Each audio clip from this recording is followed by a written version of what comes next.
Terror funding की बात करते चले तो टेरर फंडिंग से जुड़ा एक और मामला सामने आया है। आपको बता दें, एमबीबीएस सीटें बेचने के मामले में हुर्रियत नेता समेत 9 लोगों के खिलाफ मुकदमा चलाने की मंजूरी मांगी। जी हां दर्शकों, नमस्कार। आप सब देख रहे हैं सच न्यूज नेटवर्क और मैं आपके साथ जानवी गुप्ता।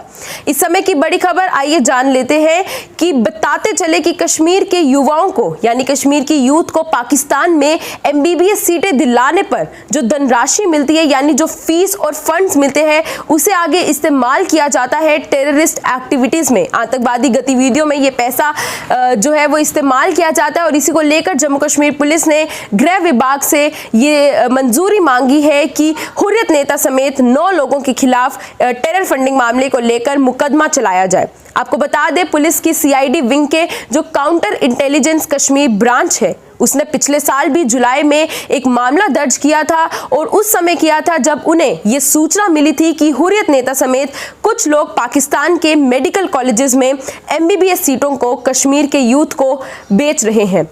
और पिछले साल आपको यह भी बता दें कि अगस्त की बात करें तो अगस्त में भी पुलिस ने इस मामले में 4 लोगों को गिरफ्तार किया था और जब उनसे इन्वेस्टिगेशन की गई थी, पूछताछ की गई थी, तो पूछताछ में उनको यह पता चलता है कि 2 सहयोगियों के नाम सामने आते हैं जो पाकिस्तान और गुलाम कश्मीर में थे। जी हां दर्शकों, पुलिस ने इन्वेस्टिगेशन का दायरा और बढ़ाया और 9 लोगों के खिलाफ भी मुकदमा दर्ज कराने की इजाजत मांगी है इस समय गृह विभाग से। और अधिकारियों के अनुसार जो इन्वेस्टिगेशन है उसमें और एविडेंस जो है वो इस पूरे टेरर फंडिंग मामले में पाए गए हैं।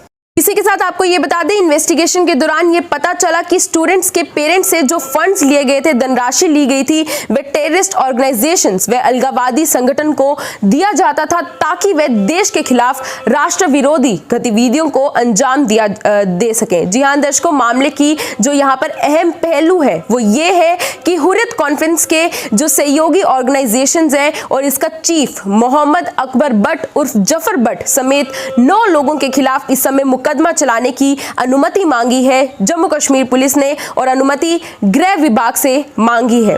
इसी के साथ आपको बता दें कि कुछ विटनेसेस ने इन्वेस्टिगेशन में यह बताया कि कई परिवारों ने हुर्रियत नेताओं से संपर्क भी किया था जो पाकिस्तान की खुफिया एजेंसी आईएसआई के हाथों खेल रहा था। कहा था कि आतंकियों के परिवारों को फ्री एमबीबीएस सीटें दी जाएंगी। हालांकि कुछ परिवार काफी समय तक निराश भी हुए थे क्योंकि शेड्यूल कार्यक्रम के तहत सीटें फ्री देने के बजाय पैसे मांगे जा रहे थे। और अधिकारियों ने यह भी बताया कि कुछ केसेस में सीटों का मूल्य जो है वो 10 लाख से 12 लाख के बीच में था। जी हां दर्शकों, हुर्रियत के कुछ वरिष्ठ नेताओं की सिफारिशों पर जो रेट है वो कम भी किया गया था, लेकिन पुलिस ने इस समय बट और 3 अन्य लोगों को गिरफ्तार किया है इस पूरे टेरर फंडिंग मामले में। साथ ही साथ जांच में यह भी पाया गया कि एमबीबीएस व अन्य प्रोफेशनल सीटें उन स्टूडेंट्स को दी गई जो मारे गए आतंकवादियों के नजदीकी रिश्तेदार व परिवार के सदस्य थे। जी हां, बिल्कुल सही सुन रहे हैं आप। साल 2014 की बात करें तो 14 से लेकर 18 के बीच में 80 से अधिक मामलों का पता चला है और कश्मीर में अनेक जगहों पर इस समय छापेमारी की गई, रेड की गई थी। ऑफिशियल्स ने ऐसा कहा कि भट्ट का भाई अल्ताफ भट्ट और गिरफ्तार किए गए अन्य व्यक्ति का भाई मंजूर अहमद शाह सीमा पार यानी बॉर्डर से मामले का संचालन कर रहे थे। और मामले में इस केस में जिन 2 लोगों का नाम सामने आ रहा है वे 1990 में हथियार लेने व आतंकियों की ट्रेनिंग लेने पाकिस्तान गए थे।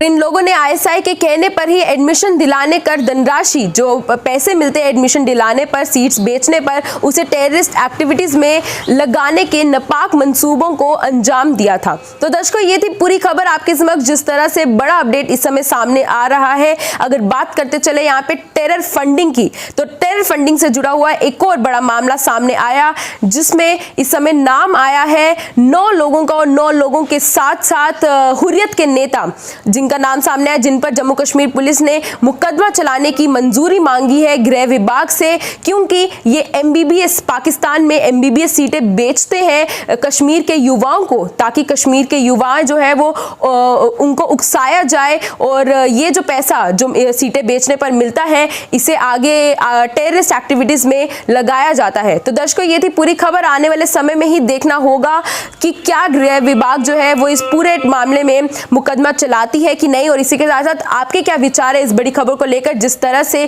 कश्मीर के यूथ को आतंकवाद के खिलाफ भड़काया जाता है, उकसाया जाता है, और जो यूथ जिनकी इस समय पढ़ने लिखने की उम्र है उन्हें इसी एज में आतंकवाद की ओर ले जाया जाता है। तो अपने रिव्यूज कमेंट सेक्शन में जरूर बताएं। फिलहाल के लिए दीजिए इजाजत, देखते रहे सच न्यूज नेटवर्क। जय हिंद।